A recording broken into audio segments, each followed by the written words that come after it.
why does there have to be a creator of the universe?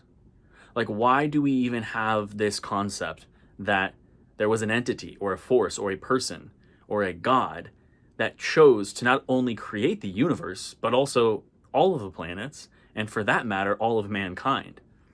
Why do we feel that there was this force that created humans? I can tell you why. It's because humans are inherently selfish. And furthermore, before I dive into that, I want to also tell you that what the Buddhists believe about the creation of the universe is, in my opinion, much more poetic, much more artistic, and much more likely, really, when it comes to how the universe was created and why we are here. So let's quickly first dive into the first point that I mentioned, which was selfishness.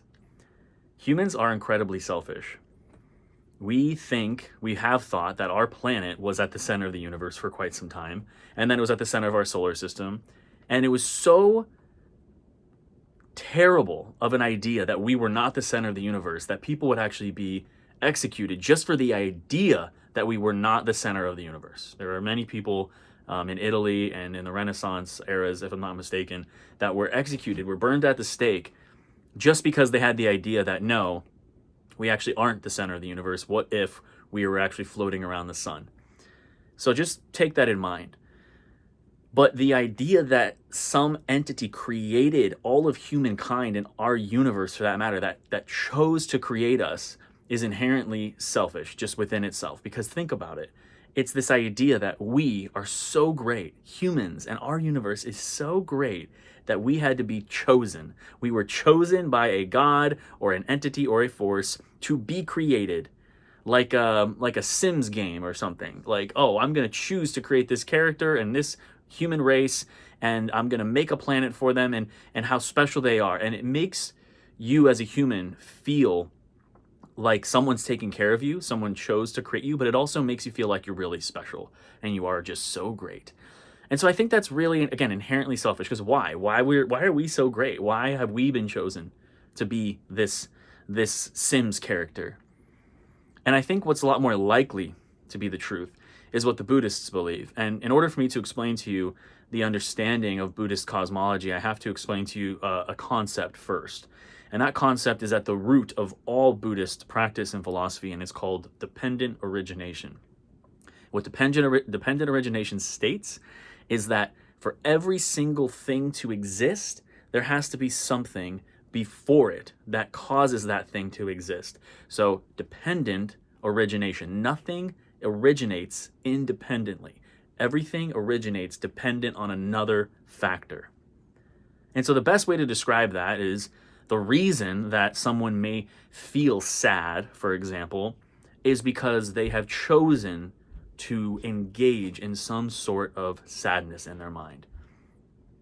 For example, if somebody steals a French fry from your plate of food, you can choose to be upset about that, and because of that, that upset feeling that you are feeling is dependent on your choice in that matter.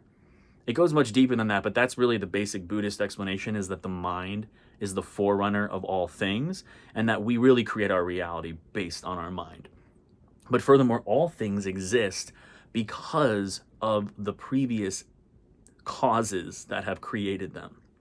And really, when you break it down, all things are just phenomena happening. I think I'm saying that right. It's phenomenon happening all at once, all because of other things. Okay, so anyway, let's move on. How did the universe become created according to the Buddhist philosophy? Well, in order for there to be the beginning of any universe, there had to be another cause that the first piece that I'm speaking about, the beginning of the universe, is dependent on. So the moment that the universe was created is dependent on another cause that caused that first moment to be created in the first place. So kind of look at it like a cycle that never ends. Because in order for the beginning to have had happened, there had to be a moment before the beginning to cause the beginning.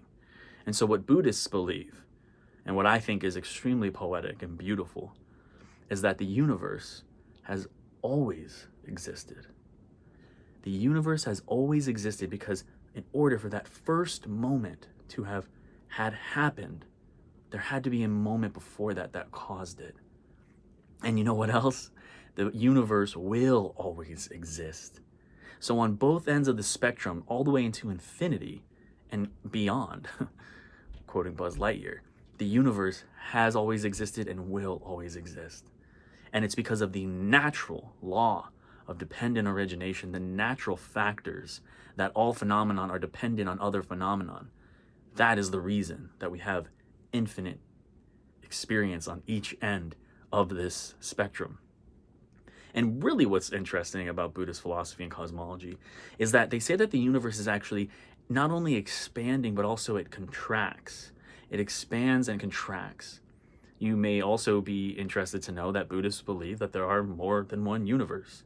There are multiple universes, and in fact, actually, multiple dimensions in reality. Some call these different planes or different realms in Buddhism, which could be a metaphor for different, dimensions and realities.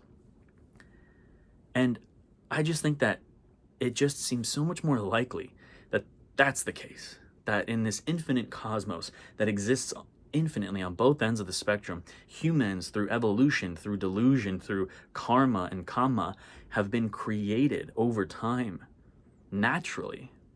And that along the way, we've lost connection to our source. But if we sit down and quiet our mind and meditate, we can return back to that source, which is another huge piece of all Buddhist practice. But yeah, when it just comes to a strictly cosmological standpoint, Buddhists are almost quite atheist, really. Because Buddhism in itself doesn't believe in a creator or a god. And I don't know for sure if that's the definition exactly of atheism. But if anything, Buddhists are closely related to atheists compared to other religions and other philosophies.